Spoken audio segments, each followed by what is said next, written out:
caminho, um homem correu ao seu encontro e, ajoelhando-se diante dele, perguntou-lhe: Bom mestre, que farei para herdar a vida eterna?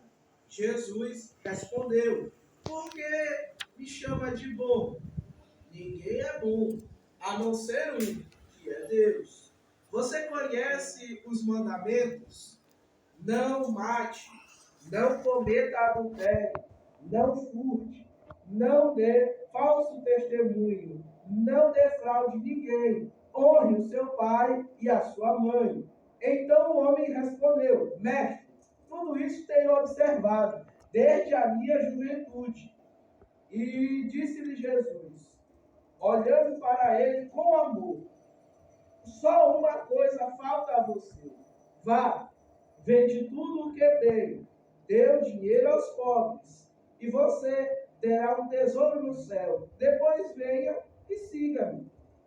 Então ele, porém, constrangido com aquela palavra, retirou-se triste, porque era dono de muitas propriedades. Louvado e engrandecido seja o poderoso nome do Senhor.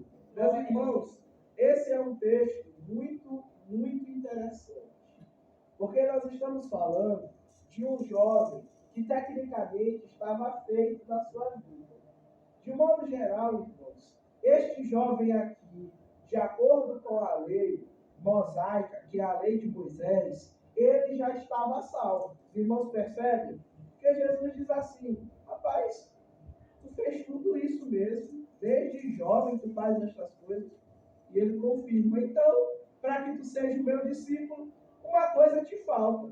Vende tudo isso e segue. Irmão, esse dia aí foi um confronto para ele. E o que nós queremos falar nesta noite é que o evangelho genuíno, ele não é um evangelho de massagem.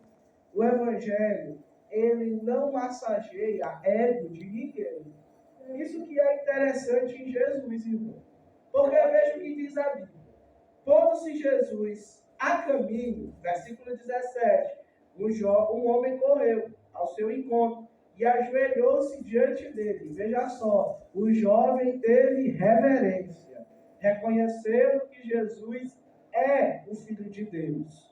Sabendo disso, irmão, se fosse em outro caso, que é muito interessante porque capítulos anteriores veio uma mulher e se ajoelha diante de Jesus. E Jesus aceita a adoração daquela mulher. Agora, irmão, Jesus reprova. Por que Jesus reprovou aquela adoração? Irmão, os irmãos perceberam o que aquele jovem de fato queria. Ele não queria servir a Jesus. Ele não queria herdar, como ele mesmo disse, o que faço para herdar a vida eterna. Irmão, na verdade o que ele queria era uma aprovação de Jesus. Em que sentido, meu irmão? O Senhor fala da aprovação de Jesus. Perceba o que ele pergunta. Ele não pergunta se Jesus salva. Ele não pergunta se Jesus liberta. Ele fez a mesma pergunta que os fariseus fizeram a Jesus. Mestre, bom mestre, ele enfatiza. Bom mestre, o que farei para herdar a vida eterna? Porque, irmão, naquele tempo, lá em Jerusalém, já estava uma divisão. Será que a lei nos salva? Ou será que só Jesus que salva? E aí o jovem foi lá para descobrir. Então, peraí. Se eles estão duvidando do que eu pratico desde a minha mocidade, agora eu quero descobrir quem é o Salvador. Será que não é a lei de Moisés ou é esse novo Jesus que acabou de chegar aqui em Jerusalém?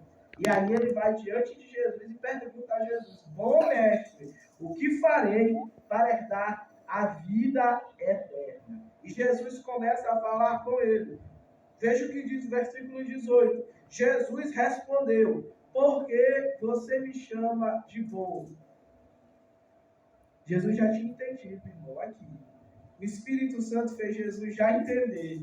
Esse homem quer me bajular. Por que você me chama de bom? Sendo que você não acreditava em mim dias anteriores. Por que me chama de bom? Bom é só um, que é o meu Pai. Como ele diz, bom é só um, que é Deus. Ou seja, irmão, Jesus, neste relato bíblico, quando ele está falando com aquele jovem, ele já tinha entendido. E sabe o que, que nos chama mais a atenção nesse entender de Jesus? É que muitas das vezes, irmãos, muitos vão até ele pensando em quê? Em bens, em prosperidade. E é o que nós iremos tratar nesta noite, irmão. Jesus não veio para deixar ninguém rico. Jesus não veio para trazer riqueza para ninguém. Não é esse o objetivo do Evangelho. Nunca foi. Isso, irmãos, é o que nós temos visto. A teologia da prosperidade. Onde eu faço uma coisa para Deus, ele é obrigado a fazer algo por mim. Aonde, irmão, que isso se aplica? Olha só, eu trouxe esse texto para que nós coloquemos sempre em nossa mente, quando virmos alguém falando sobre isso, sobre, se você der isso, o Senhor vai te dar em dobro. Nunca. O Senhor não deve ninguém, irmão. E ele, é importante frisar, que ele só dá se ele quiser. E tem outro porém, nós não merecemos nada, ele dá por misericórdia. Há quem diga, não, Deus deu porque ele merecia. Irmão, nós merecíamos, era o inferno e não a graça. Nós merecíamos, era o lago de fogo e não o paraíso. É por isso que, quando